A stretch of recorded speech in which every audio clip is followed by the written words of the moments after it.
আসসালামু আলাইকুম।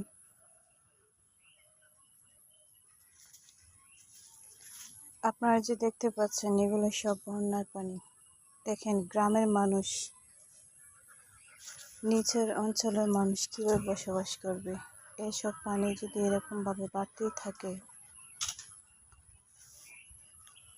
তাহলে কীভাবে মানুষের জীবনযাপন করবে, বিশুদ্ধ পানি পাবে।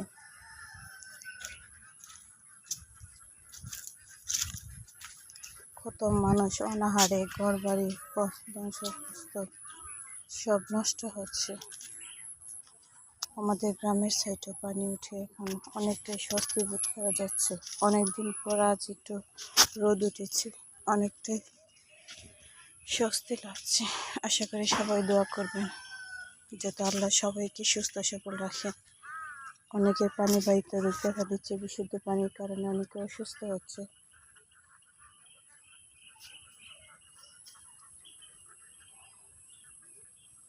যানবাহন চলাচল বন্ধ,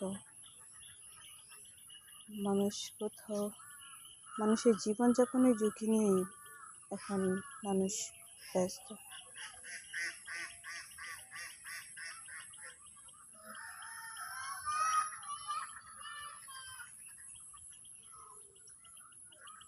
এখন কিছুটা পানি কমার কারণে মানুষ কিছুটা স্বস্তি বোধ করছে। অনেক মানুষ অনাহারে কষ্ট করছে।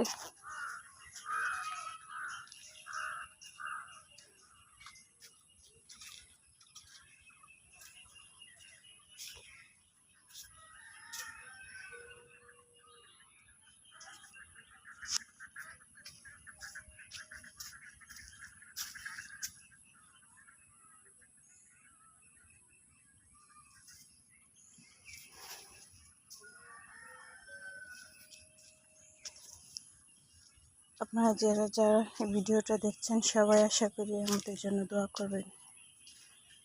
নিচু অঞ্চলের মানুষের জন্য সবাইকে আল্লাহ সুস্থ সবল রাখুক, সবাইকে ভালো রাখুক।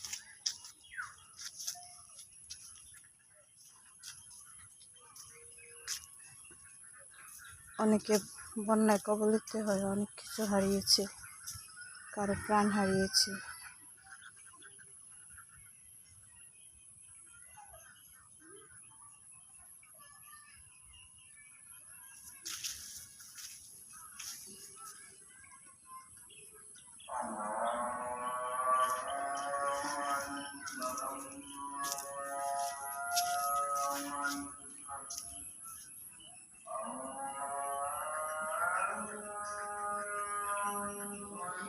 সবাই আল্লাহর কাছে প্রার্থনা করবেন সবাই যেন সুস্থ সবল ভালো থাকে।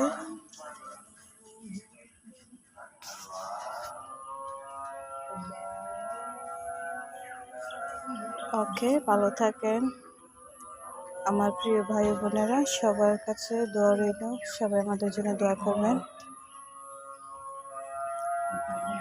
ওকে, আসসালামু আলাইকুম।